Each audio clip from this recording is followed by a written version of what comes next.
It was 4 a.m. when I woke up with a strange uneasiness gnawing at me. The house was quiet, too quiet. I rubbed my eyes, trying to shake off the heaviness of sleep, when I heard a faint scraping sound coming from the backyard. My first thought was that maybe an animal had wandered in, but curiosity pushed me to the window. What I saw made my heart stop. There, under the pale glow of the porch light, was my son, my only child, digging a hole in the middle of the yard. He looked nervous, his eyes darting around as if he feared being caught. In his hands, he clutched a black garbage bag. I couldn't make out what was inside, but the way he lowered it carefully into the ground made my stomach twist. This wasn't the boy I raised, the boy who used to fall asleep with comic books on his chest, who laughed too loudly at silly jokes, who hugged me every morning before leaving for school. What could possibly drive him to sneak out in the dead of night and bury something in our backyard? I didn't confront him then. I couldn't.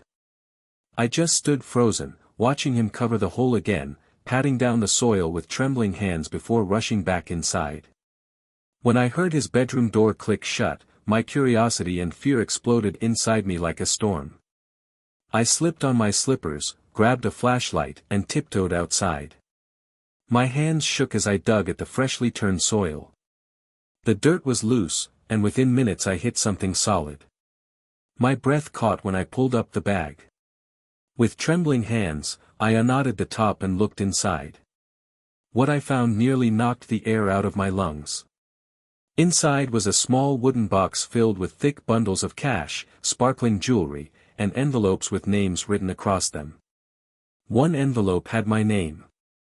My heart pounded in my ears as I tore it open. The letter inside was in my son's handwriting. "Mom, if you're reading this, it means you found what I couldn't tell you. I didn't want you to worry. I didn't want you to see me like this. I'm sorry." I collapsed onto the grass, my tears staining the paper. What was happening to my son? Where had this money come from?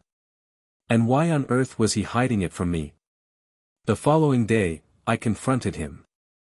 I placed the box on the kitchen table and watched his face drain of color when he saw it. He sat down heavily, his hands covering his face. "Mom. I never wanted you to know," he whispered. Through sobs and stammers, he told me the truth. A year ago, while I was struggling to pay bills and keep food on the table after his father's death, my son had secretly taken up night jobs. At first, it was small, delivering newspapers, helping out at a diner, doing odd jobs for neighbors. But as time passed, he grew more desperate. He had seen me break down too many nights, thinking he was asleep. He saw the eviction notice I tried to hide. He saw the worry lines deepen on my face. So he found other ways. Risky ways. He admitted that some of the money came from underground poker games he played with older kids. Some came from working long shifts under the table at a warehouse, where no one cared that he was underage as long as he kept quiet. And some came from selling off items he cherished most, his guitar, his video games, even the bike his father gave him before he passed. He buried the money because he didn't want me to feel guilty, he said. He wanted to surprise me one day, to pay off the mortgage, to help us breathe again. But the weight of his secret had become too much.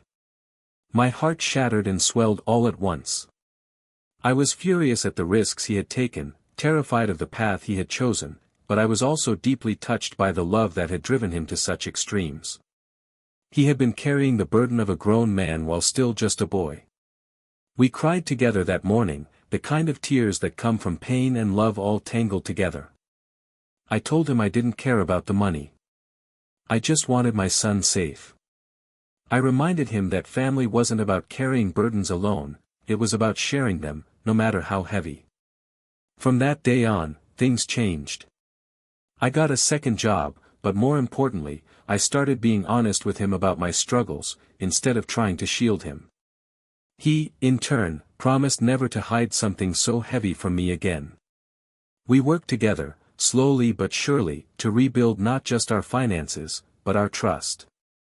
Years later, when I think back to that night at 4 a.m., I don't just remember the fear of what I found. I remember the love buried beneath the soil, messy, desperate, imperfect love that still held us together. And I learned something important: sometimes the people we're trying to protect are stronger than we realize. And sometimes, the greatest act of love isn't carrying the weight alone, it's letting someone else carry it with you. Sparkle's final message. No matter how dark the night feels, love will always find a way to rise. And sometimes, the greatest treasures aren't the ones buried in the ground, they're the ones we hold in our hearts.